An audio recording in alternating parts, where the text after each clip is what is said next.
நம்ம இந்த நிகழ்ச்சி எதுக்காக நடத்துறோம் அப்படின்னா, சூப்பர் மார்க்கெட் ஆரம்பிக்கிற எல்லாருமே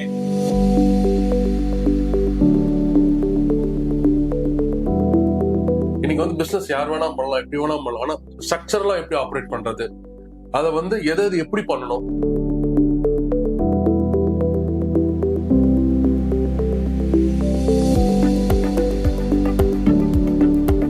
நான் ஒரு சூப்பர் மார்க்கெட் வைக்கணும்னா எவ்வளவு ஸ்கொயர் ஃபீட் இடம் தேவைப்படும், சூப்பர் மார்க்கெட்னா என்ன, சூப்பர் மார்க்கெட்டுக்கு நான் என்ன விஷயம் கொடுக்கணும்.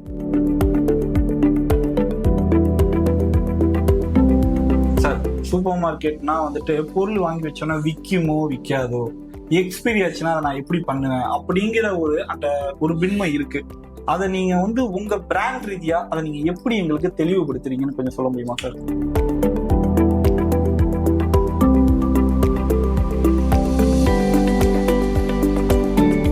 வணக்கம் நண்பர்களே மற்றும் வணிக பெருமக்களே. நான் பாத்தீங்கன்னா உங்களுடைய Charles VJ Rec engineering and ரேக்கோடைய ஃபவுண்டர். நான் பாத்தீங்கன்னா ரேக் வந்து கிட்டத்தட்ட 13 வருட காலகட்டமா நம்ம பண்ணி கொடுத்துட்டு இருக்கோம். நம்ம இந்த நிகழ்ச்சி எதுக்காக நடத்துறோம் அப்படின்னா, சூப்பர் மார்க்கெட் ஆரம்பிக்கிற எல்லாருமே எப்படி அந்த சூப்பர் மார்க்கெட்டை பண்ணணும், எண்டு டு எண்ட் அதை எப்படி எல்லாம் பண்ணா நம்மளால இந்த சூப்பர் மார்க்கெட் பிசினஸ்ல அச்சீவ் பண்ண முடியும் அப்படிங்கிறதுக்காக தான் இந்த காணொலியை நம்ம பண்றோம். நம்மோடு இணைந்து இருக்கிறார் திரு முத்துக்குமார் அவர்கள். அவர் பாத்தீங்கன்னா ரீட்டைல் துறையில 20 வருடங்களுக்கு மேலாக அனுபவம் பெற்றிருக்காரு. உள்நாட்டுல மட்டும் இல்ல, வெளிநாட்டுலயும் நம்ம சூப்பர் மார்க்கெட் பண்ணிட்டு இருந்தப்ப ஹைப்பர் மார்க்கெட்டுக்கு கன்சல்டிங் பண்ணி கொடுத்திருக்காரு. இது மட்டும் இல்லாம பாண்டிச்சேரியில ஜவுளி நிறுவனத்துல சூப்பர் மார்க்கெட்டை ஃபர்ஸ்ட் இன்ட்ரோ கொடுத்து அதை நல்ல ப்ராப்பரா 3 வருஷம் நல்ல சேல்ஸும் எடுத்து கொடுத்திருக்காரு. இது மட்டும் இல்லாம போன மாசம் ஒரு மால் செட்டப் கொண்டு எண்ட் டு எண்ட் சர்வீஸ் பண்ணி கொடுத்திருக்காரு. இப்ப அவரு எஸ்பிஆர்ஜி அப்படிங்கிற ஒரு பிராண்டை இன்ட்ரோ பண்றாரு. எஸ்பிஆர்ஜினா என்ன சார்? வணக்கம். வணக்கம் சார். என் பேர் முத்துக்குமார். எஸ்பிஆர்ஜின்றது சூப்பர் ப்ரோ ரீட்டைல் குரு. சூப்பர் ப்ரோ நாங்கெல்லாம் வந்து சூப்பர் மார்க்கெட் ப்ரொஃபஷனல்ஸ். அதுல வந்து ரீட்டைல்ல ஒரு குருவா இருந்து பல நிறுவனங்களை வழிநடத்தியிருப்போம், பல நிறுவனங்களுக்கு வந்து பணியாற்றிருக்கோம், பல கடைகளுக்கு வந்து ஒரு அரணா இருந்து அதை வந்து சக்சஸ் பண்ணி கொண்டு போறதுக்கு வந்து நாங்க வந்து ஒரு முக்கிய அங்கமா இருந்திருக்கோம் எல்லா நிறுவனத்திலையும். அதுக்காக ஆரம்பிக்கப்பட்ட அந்த நிறுவனம் தான் வந்து சூப்பர் ப்ரோ ரீட்டைல் குரு. நாங்க business consulting but super market consulting பண்ணிட்டு இருக்கோம். அது இல்லாம வந்துட்டு ஒரு நடைமுறையில இருக்கிற ஒரு சூப்பர் மார்க்கெட்டுக்கும் அவங்களுடைய ஒரு ஸ்பெசிபிக் ஏரியால உங்களுக்கு தடுமாற்றம் இருக்கும். ஒரு குறிப்பிட்ட ஒரு பகுதியில மட்டும் வந்து உங்க தடுமாற்றத்தோட இருப்பாங்க, ஏதோ ஒரு வழிகாட்டுதல் இல்லாம இருப்பாங்க, அவங்களுக்கு வந்து ஒரு தேவையான அந்த ஒரு கைடன்ஸ் இல்லாம இருப்பாங்க. அந்த ஏரியாலையும் போயிட்டு சரி பண்ணி கொடுப்போம். ஒரு புது கடையும் திறந்து கொடுப்போம். நடந்துகிட்டு இருக்க கடையை குறைகள் இருக்கிறத சரி பண்ணி கொடுத்து அவங்களுக்கு இது பண்ணுவோம். ஒரு நல்ல ரன் ஆயிட்டு இருக்க கடையில் வந்து உங்களுக்கு வந்து ஸ்டோரோட அரேஞ்ச்மெண்ட்ஸ் நல்லா இருக்காது, செட்டப் நல்லா இருக்காது, சரி பண்ணி கொடுப்போம். இது மாதிரி சூப்பர் மார்க்கெட்ல மட்டும் இல்ல, பிசினஸ் சம்பந்தமான எல்லா விதமான சப்போர்ட்ஸ், சர்வீஸ், செட்டப் கொடுக்கறது ஒரு ஸ்ட்ரக்சரலா. இன்னைக்கு வந்து பிசினஸ் யார் வேணா பண்ணலாம், எப்படி வேணா பண்ணலாம். ஆனா ஸ்ட்ரக்சரலா எப்படி ஆப்ரேட் பண்றது, அதை வந்து எது எப்படி பண்ணணும், எங்க பண்ணணும், ஏன் பண்ணணும்னு கூடிய காரணத்தை புரிஞ்சு செய்யும் போதுதான் அந்த ப்ராசஸ் வந்து முழுமையடையுது. அதை திருப்திகரமா நல்ல விதமா அவங்களுக்கு பண்ணி கொடுக்கக்கூடிய அந்த ஒரு பணியை வந்து நாங்க நிறைவா ரொம்ப நல்லாவே செஞ்சுக்கிட்டு இருக்கோம். ரொம்ப நல்லது சார். இன்னைக்கு பாத்தீங்கன்னா சார், இந்த மல்லிகை கடையில இருக்கிறவங்க வந்துட்டு இந்த சூப்பர் மார்க்கெட்டா அடுத்தது எப்படி பண்ணணுங்கிற ஐடியா இல்லாம நிறைய பேர் இருக்காங்க. நீங்க இந்த விஷயத்த பண்ணும் போது பல சூப்பர் மார்க்கெட் உருவாகும் அப்படின்னு விஜே ரேக் சார்பா நான் உங்களை வாழ்த்துக்கிறோம். நன்றி.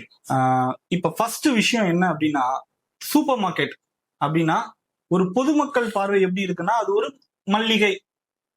சூப்பர் மார்க்கெட்னா கொஞ்சம் பொருள் நிறைய கிடைக்கும், கொஞ்சம் நிறைய விஷயம் பார்க்கலாம் அப்படின்னு. பட் சூப்பர் மார்க்கெட்ல இருக்கிறவங்களுக்கு, இப்ப நான் ஒரு சூப்பர் மார்க்கெட் வைக்கணும்னா எவ்வளவு ஸ்கொயர் ஃபீட் இடம் தேவைப்படும், சூப்பர் மார்க்கெட்னா என்ன, சூப்பர் மார்க்கெட்டுக்கு நான் என்ன விஷயம் கொடுக்கணும், இப்ப கிராமத்துல நான் அதை எப்படி பண்ணணும், கிராமத்துலயும் சூப்பர் மார்க்கெட் வைக்க முடியுமா, இல்ல சிட்டில மட்டும்தான் அது செட் ஆகுமா, இல்ல மல்லிகைக்கு ஒரு பெரிய மார்க்கெட் இருக்கா, அப்படிங்கிறத நீங்க கொஞ்சம் விவரிச்சு நம்ம நேயர்களுக்கு சொல்லுங்க சார். நல்ல ஒரு கேள்வி. வந்து சூப்பர் மார்க்கெட்னா என்ன ஃபர்ஸ்ட், ஓகேங்களா? இந்த மல்லிகை பொருள் இந்த கடையை வந்து அப்கிரேட் வெர்ஷன் தான் சூப்பர் மார்க்கெட். இது ஆரம்ப காலகட்டத்தில் என்னன்னா ஒரு கவுண்டர் சேல். மல்லிகைன்றது கவுண்டர் சேல் தான். நம்ம ஒரு கடையில போய் நிற்போம், அங்க போனோம்னா வந்து ஒருத்தர் நம்மளை அட்டன் பண்ணுவார், அவர்கிட்ட வந்து நம்ம வந்து என்ன வேணும்னு சொல்லுவோம், எடுத்து கொடுப்போம். இப்படி இருந்த ஒரு மாடலை அடுத்த லெவலுக்கு இது அப்கிரேட் பண்ணதான் சூப்பர் மார்க்கெட். இன்னைக்கு மளிகை கடையா இருந்த அந்த மாடலுக்கு பேர் வந்து ஜென்ரல் ட்ரேட் சொல்லுவாங்க. பொதுவான ஒரு வணிக முறை. ஒரு கடைக்காரர் இருப்பாரு, அவர் கேட்கிற பொருளை எடுத்து கொடுப்பாரு. அதெல்லாம் வந்து எல்லாருக்கும் தெரிஞ்ச விஷயம் தான். இதுக்கு அடுத்த லெவல் சூப்பர் மார்க்கெட்டுக்கு ஏன் அது தேவைப்பட்டுச்சுன்னா, நம்மளுக்கு எக்ஸ்பீரியன்ஸ், அந்த குவாலிட்டி, சர்வீஸ், ஆம்பியன்ஸ் இதெல்லாம் கொடுக்கறக்காண்டி தான் நம்மளுக்கு வந்து அது தேவைப்படுது. இதை வந்து மாடர்ன் ட்ரேட் சொல்லிட்டு கட்டமைக்கிறாங்க. மாடர்ன் ட்ரேட் என்ன? ஃபர்ஸ்ட் ஆஃப் ஆல் வந்து self service counter, touch and feel. Self service கவுண்டர்னும் போது உங்களுக்கு தேவையான பொருளை நீங்களே பார்த்து தெரிஞ்சுக்கிட்டு உங்களுக்கு தேவையான ஆப்ஷன்ஸை பார்த்து தெரிஞ்சுட்டு எடுத்துக்கிற மாதிரி இன்னும் டச் அண்ட் ஃபீல் என்ன, அந்த பொருளை நீங்க எடுக்க முடியும், பார்க்க முடியும், வேணும் வேணான்றத முடிவெடுக்க முடியும். உங்களுக்கு அசார்ட்மெண்ட்ஸ், உங்களுக்கு என்னென்ன வெரைட்டி தேவை, எத்தனை பிராண்ட்ஸ் தேவை, இவ்வளோ சாய்ஸஸ் உங்களுக்கு கொடுப்பாங்க. இதை தாண்டி இந்த சூப்பர் மார்க்கெட்ன்ற விஷயத்துல வேற என்னன்னு பாத்தீங்கன்னா, சிட்டி இல்ல ஒரு சூப்பர் மார்க்கெட்னா எப்படி, ஒரு கிராமத்துலன்னா எப்படின்றத தாண்டி வந்து அந்த ஸ்பேஸ் இருக்குல்ல, அந்த டெமோகிராஃபின்னு சொல்லுவாங்க, அந்த ஊருக்கும் இருக்கிற பாப்புலேஷனுக்கு ஏற்ற மாதிரி தான் நம்ம சைஸ் ரெக்குயர்மெண்ட். நம்ம எவ்வளோ சைஸ் வந்து எந்த அளவுக்கு வந்து பெட்டரா கொடுக்குறோமோ அந்த அளவுக்கு அதுக்கான பிசினஸ் பீப்புளை வந்து அதுக்கான வந்து ஒரு வர வாடிக்கையாளரை நான் அகாமடேட் பண்ண முடியும். நம்ம ஒரு ஊர்ல வந்து ஒரு 1,00,000 குடும்பம் இருக்கிற ஒரு வீட்டுல வந்து நம்ம வந்து ரொம்ப சின்ன சைஸ் ஸ்டோர் கொடுத்தோம், ஒரு ஒரு ஒரு சின்ன ஃபார்மேட்ல தான் ஸ்டோர் கொடுக்கணும் போது அவ்வளவு கஸ்டமர்ஸ் நம்ம அகாமடேட் பண்ண முடியாது. அவங்களை எதிர்பார்க்குற எல்லா விதமான ப்ராடக்ட்ஸையும் நம்ம கொடுக்க முடியாது. அவங்க எதிர்பார்க்குற அந்த சர்வீஸோ அதை கொடுக்க முடியாது. அதுக்கு தேவையான அளவுக்கு சைஸ்ன்றது எல்லாமே அந்த டெமோகிராபி, அங்க இருக்கிற அந்த ஊருடைய சூழல், அங்க இருக்கிற இதை பொறுத்து தான் நம்ம இது பண்றது. நம்ம எவ்வளவுக்கு அளவுக்கு பெட்டர் சைஸ் போறோமோ அந்த அளவுக்கு அதிகமான வாடிக்கையாளரை அகாமடேட் பண்ண முடியும், சர்வீஸ் கொடுக்க முடியும், ப்ராடக்ட்ல வந்து வெரைட்டிஸ் கொடுக்க முடியும். இன்னொன்று வந்து அந்த ஒரு சாட்டிஸ்பாக்சன். நீங்க ஷாப்பிங்ன்றது ஒரு கோர் எசென்சியல் நீடை வந்து ஃபுல்ஃபில் பண்றதை தாண்டி இன்னைக்கு வந்து அது ஒரு என்டர்டைன்மெண்ட் ஃபார்மேட்ல ஆயிடுச்சு. நீங்க ஒரு கடையில போனீங்கன்னா ஒரு அழகான ஆம்பியன்ஸ், பியூட்டிஃபுல்லா ஒரு மியூசிக் பிளே பண்ணிருப்பாங்க. எவ்வளவு டென்ஷன், ஸ்ட்ரெஸ் எது இருந்தாலும் நீங்க உங்களை மறந்து நீங்க ஷாப் பண்ணுவீங்க. ஒரு 10 பிராண்ட் பார்ப்பீங்க. இன்னைக்கு முன்னாடி எல்லாம் ஒரு லிமிட்டடா இருந்த ஒரு கார்பரேட் சேர்ந்த ஒரு 10 பிராண்ட் தான். இன்னைக்கு நம்ம ஊர்லயே வந்து தயாரிச்ச சிறந்த பொருட்கள் எல்லாம் உள்ள சந்தைக்கு வந்துருச்சு. நல்ல ஒரு 10 பொருளை நீங்க பார்த்து சூஸ் பண்ணுவீங்க, டைம் எடுத்து ஸ்பெண்ட் பண்ணுவீங்க. அன்னைக்கு வந்து ஒரு பெருசா ஒரு எக்ஸ்பீரியன்ஸோ அந்த ஸ்டடியோ யாருக்குமே எல்லாம் புரிஞ்சு. இன்னைக்கு எக்ஸ்பைரி டேட்னா என்ன, பேக்டு டேட்னா என்ன, எந்தெந்த பொருள் என்ன இது பண்றாங்க, என்ன பர்பஸ்க்காக பண்றாங்க, எங்க மேனுஃபேக்சரிங் பண்றாங்க, அது எந்த பிராண்டோட ப்ராடக்ட், அவங்க மட்டும் தான் மேனுஃபேக்சரிங்கா இல்ல அவங்களுக்கு வந்து தேர்ட் பார்ட்டி மேனுஃபேக்சரிங் பண்ணி கொடுக்குறாங்களோ, இவ்வளவு விஷயத்த வந்து கஸ்டமர்ஸ் இன்னைக்கு நாலேஜபிள் ஆயிட்டாங்க. சோ நம்ம அவங்கள விட நம்ம அதிகமான நாலேஜபிளா இருக்கணும். நம்ம அப்பதான் நம்ம அதை வந்து அவங்கள ஃபுல்ஃபில் பண்ண முடியும். நம்ம வந்து இந்த அண்டர்ஸ்டாண்டிங் லெவலோட டிராவல் பண்ணும் போது பிசினஸ் ரொம்ப நல்லா இருக்கும். நம்ம ஹானஸ்டியா வந்து என்னைக்குமே சொல்றேன், தொழில் முறைப்படி பார்த்தோம்னா வந்து அவங்க வந்து இன்னைக்கு வந்து ஓபன் ஃபோரம். இன்னைக்கு ஒரு போன்ல ஒரு விஷயத்த கையில வச்சிருந்தா அவங்க எல்லா விஷயத்தையும் தெரிஞ்சுக்க முடியும். அப்போ வந்து அவங்களுக்கு வந்து எல்லாமே அப்டேட்ல இருக்கிறாங்க. நம்ம அப்போ வந்து அதுக்கு நம்ம தயாரா இருக்கணும். வாடிக்கையாளருக்கு இதுதான் செய்வாங்க, இதுதான் வாங்குவாங்க, இதுதான் எடுப்பாங்கன்றத நம்ம எடுத்தோடனே ஒரு முடிவு பண்ண முடியாது. அதுக்கான கன்சியூமருக்கு அதுக்கான ஸ்பேஸ் கொடுத்து அவங்களுடைய நீட் என்னன்றது சேல்ஸ் அண்ட் டிரான்சாக்ஷன் மூலம் எக்ஸ்பீரியன்ஸ் பண்ணி நம்ம அதை பேஸ் பண்ணி நம்ம இது பண்ணணும். ஓகேங்களா? இதை தாண்டி வந்து டெஃபினட்டா ஒரு மளிகை கடையில இருக்கிறவங்களோ மத்த மிட் லெவல்ல ஒரு ஸ்டோர் ரன் பண்ணிருக்கவங்களோ அடுத்தடுத்த கட்டத்துக்கு அப்கிரேட் ஆக வேண்டிய கட்டாயம் இன்னைக்கு இருக்கு. இன்னைக்கு குளோபலைசேஷன் கான்செப்ட் வந்து உலகம் பூரா இருக்கிற வந்து பிராண்ட்ஸ் எல்லாம் வந்து இன்னைக்கு நம்ம நாட்டுக்குள்ள வந்துகிட்டு இருக்காங்க. அப்ப நம்ம வந்து நம்மளோட தரத்தை, நம்மளோட பொருளோட தரத்தை, நம்மளோட பிசினஸோட தரத்தை அடுத்த கட்டத்துக்கு அப்கிரேட் பண்ணது. 2 விஷயம் இருக்கு. டைம் டு டைம் மார்க்கெட்ல நம்ம அப்டேட் ஆகிக்கிறதும் நம்மளோட பிசினஸ் அடுத்த லெவலுக்கு அப்கிரேட் ஆகிறதும் ஒரு ரொம்ப முக்கியமான விஷயமா பார்க்கப்படுது. இதை செய்யும் பட்சத்துல வந்து எவ்வளவு பெரிய நிறுவனம் வந்தாலும் யாரு வந்தாலும் நம்ம வந்து ஸ்டாண்டர்டா ஸ்டேபிளா வந்து மார்க்கெட்ல நிக்க முடியும். அதுக்கு தேவையான விஷயங்களை கொண்டு எல்லாருக்கும் தெரிஞ்சிருக்குமான்னு கேட்டா சொல்ல முடியாது. தெரிஞ்சவங்களுக்கு அவங்க வந்து பண்ணுப்பாங்க, தெரியாதவங்களுக்கு அதை சொல்லி கொடுத்து கூட இருந்து வழி நடத்தி அதை சரியான பாதையில கொண்டு போய் ஸ்ட்ரக்சரலா ஆப்ரேட் பண்ணி அந்த ஸ்ட்ரக்சரலா ஆப்ரேட் பண்ணும் போதே ஆட்டோமேட்டிக்கா வந்து ப்ராஃபிட் கெயின் பண்ண வேண்டிய பாசிட்டிவான விஷயங்கள் எல்லாம் ஆட்டோமேட்டிக்கா வந்தோம். அடிப்படையில ப்ராஃபிட்ன்றதுதான் பிசினஸோட அப்ஜெக்டிவா இருந்தாலும் பேசிக்கா அடிப்படையா வந்து ஸ்ட்ரக்சரலா போகணும். அவங்க ஸ்ட்ரக்சரலா போனா மட்டும்தான் ஆட்டோமேட்டிக்கா மத்த எல்லா விஷயங்களும் நடக்கணும். நடக்க வேண்டிய விஷயங்கள் கரெக்டா நடந்துட்டாலே ஆட்டோமேட்டிக்கா பிசினஸ் வருவாங்க.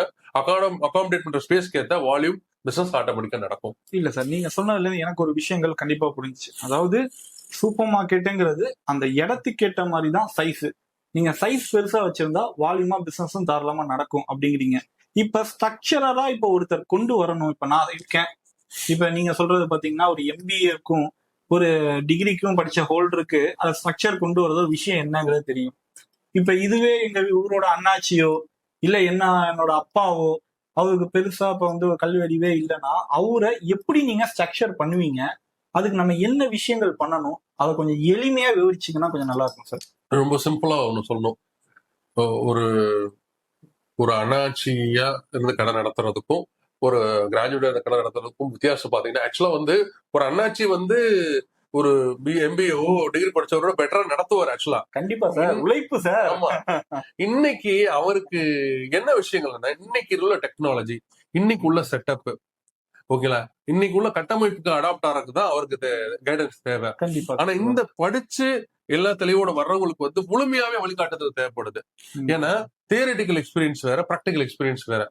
தியரிட்டிக்கலா நம்ம படிச்சுட்டு அவங்க அதுக்கு பொதுவா வர்றாங்க. ஆனா அதை பிராக்டிகலா பண்ணும் போது அதுல என்னென்ன சேலஞ்சஸ் இருக்கு, சூப்பர் மார்க்கெட் ரொம்ப ஈஸியா பண்ணிடலாம் நினைக்கிறாங்க. சூப்பர் மார்க்கெட்ல நிறைய உழைப்பு இருக்கு. அந்த உழைப்பு அந்த அண்ணாச்சிட்ட இருக்கும். கண்டிப்பா. அவங்களுக்கு தேவை அந்த கட்டமைப்பை அமைச்சு கொடுத்து வழிகாட்டுறதை மட்டும் பண்ணா போதும். பட் இவங்களுக்கு தான் எல்லாமே கொடுக்க வேண்டியதா இருக்கு. ஓ கண்டிப்பா.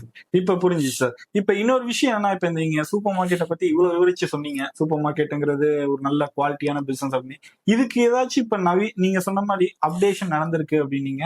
கண்டிப்பா ஒரு மளிகை கடையில சூப்பர் மார்க்கெட் வந்திருக்கு. படிப்பு ரீதியா ஏதாச்சும் சூப்பர் மார்க்கெட்டுக்கு இந்த ரீட்டைல் பிசினஸ்க்கு ஏதாச்சும் இருக்கா சார்? சூப்பர் மார்க்கெட்டுக்குன்னு இண்டிவிஜுவலா தனியா அந்த சப்ஜெக்ட்ல ஒரு படிப்புன்னு இது இல்லை. ஆனா வந்து ரீட்டைல்னு சொல்லுவாங்க, சில்லறை வர்த்தகம்ன்ற ஒரு துறைக்கு தனியா படிப்பு இப்போ வந்திருக்கு. எம்பிஏல ரீட்டைல் மேனேஜ்மெண்ட் ஒரு படிப்பு இருக்கு. இன்னைக்கு வந்து அந்த ரீட்டைல் மேனேஜ்மெண்ட் துறை வந்து சில்லறை வர்த்தகம் சம்பந்தமான விஷயங்கள் வந்து குளோபலி ரீச் ஆகுது. ஒரு மாஸ் ப்ரொடக்ஷன் பண்ண ஒரு நிறுவனம் எல்லாத்துக்குமே பொருளை வந்து சில்லறையா தான் போய் சேர்க்கிறாங்க. சின்ன சின்ன கடைகளா போட்டு அதை போய் அந்த பொருளை போய் சேர்க்கிறாங்க. அப்படி அந்த பொருளை போய் சேர்க்கறதுக்கு வந்து அந்த ரீட்டைல் மேனேஜ்மெண்ட்ன்ற ஒரு ஸ்டடியில வந்து தியரிட்டிக்கலா என்னென்ன மேனேஜ்மெண்ட் என்ன பண்ணணும், என்ன பண்ணக்கூடாது, எப்படி பண்ணணும் அப்படின்ற ஒரு ஸ்டடி உள்ள இருக்கு.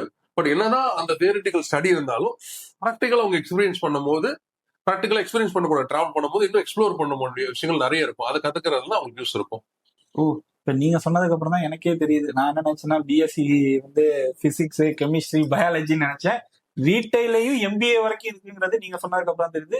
இன்னொரு விஷயம் என்னன்னா சார், இப்ப சூப்பர் மார்க்கெட்னு ஒண்ணு இருக்கு, ஓகேங்களா? நீங்க சூப்பர் மார்க்கெட்டுங்கிறது நல்ல பிசினஸ் அப்படிங்கிறத சொல்லிங்க, நானும் இப்ப ஒத்துக்கிறேன்.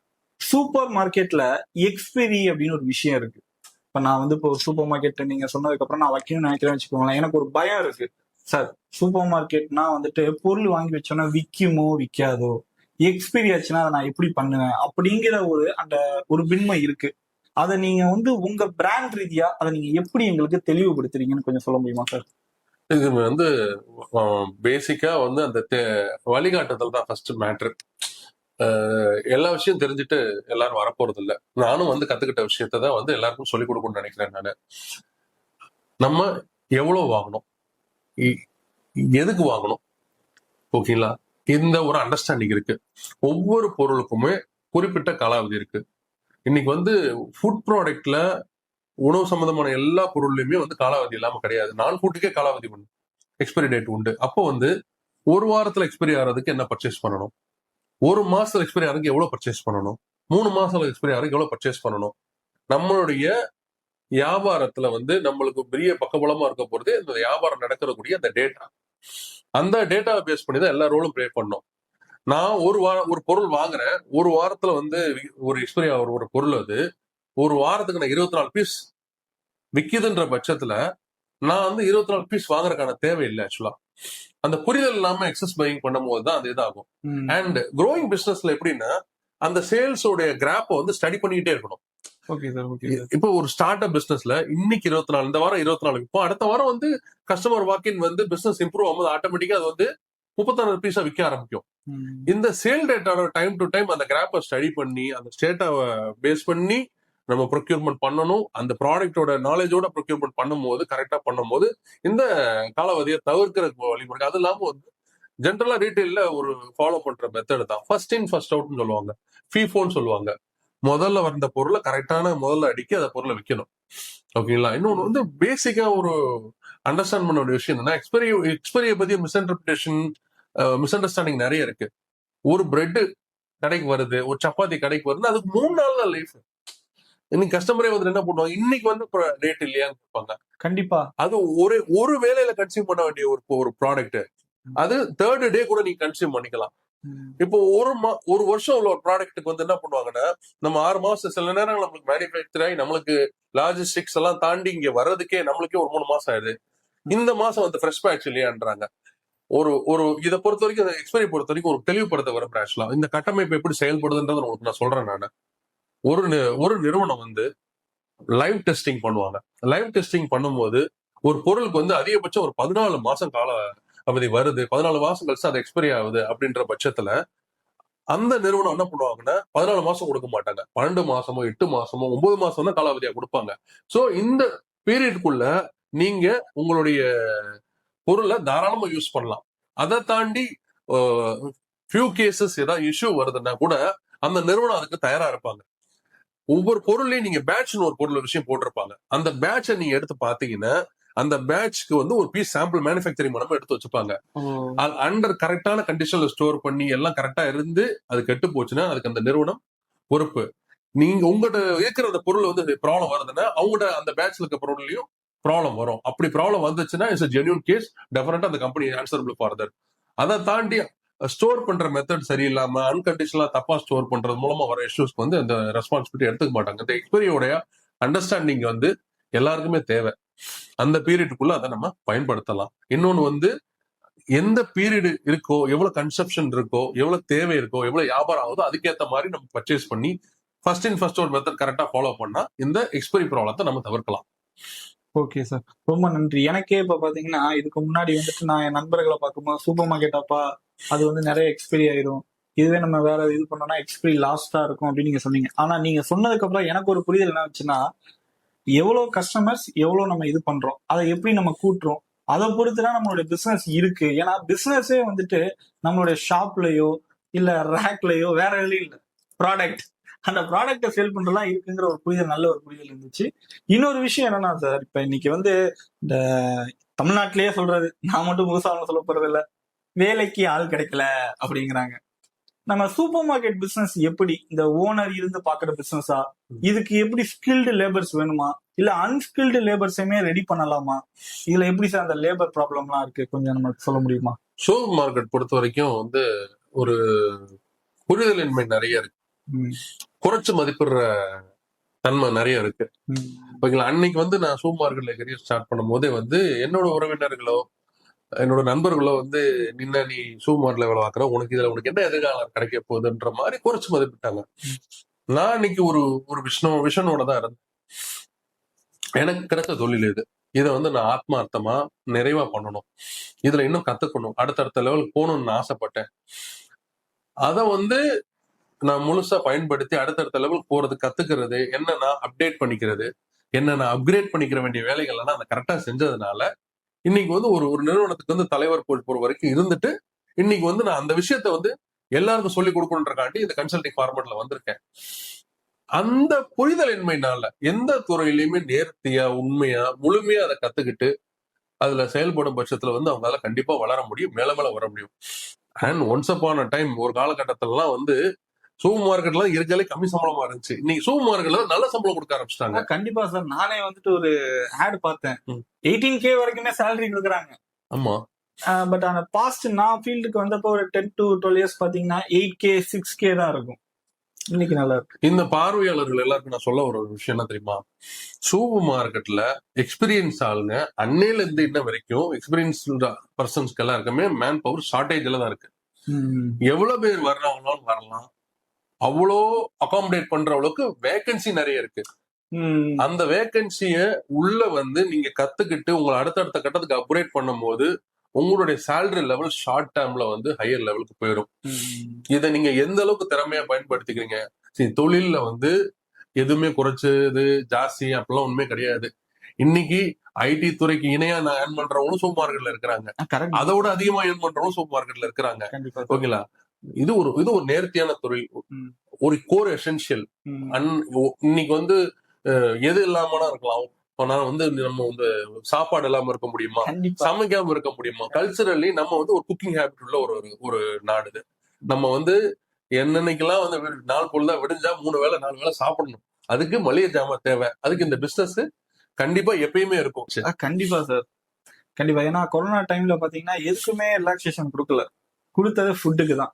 ஃபுட்டு எதுனா சூப்பர் மார்க்கெட், ஆமா, அது மட்டும்தான். இல்ல சூப்பர் மார்க்கெட் நீங்க பண்ணிக்கிட்டு இருந்தாலும், உங்களை நீங்க அப்கிரேட் பண்ணிக்கிற மாதிரி இருந்தாலும், விஜே ரேக்கும் நம்மளுடைய முத்துக்குமார் சார் எஸ்பிஆர்ஜி பிராண்டும் பக்கபலமா இருக்கும். இதுதான் நம்மளுடைய முதல் வீடியோவும் கூட. இதுல உங்களுக்கு ஏதாச்சும் நீங்க கொஸ்டின்ஸ் இருக்கு, நீங்க எனக்கு இந்த டவுட் எல்லாம் இருக்கு அப்படின்னு இந்த கமெண்ட்ல நீங்க போட்டீங்கன்னா, நாங்க அடுத்த வாரத்துல இதை நாங்க படிச்சு பார்த்து அதுக்குண்டான ரெமிடிய முத்துக்குமார் சார் கொடுப்பாருன்னு நான் அன்பா அவரை கேட்டுக்கிறேன். நீங்களும் ஒரு 2 வார்த்தைகள் பேசுறீங்க சார். வாடிக்கையாளர் எல்லாருக்கும் வந்து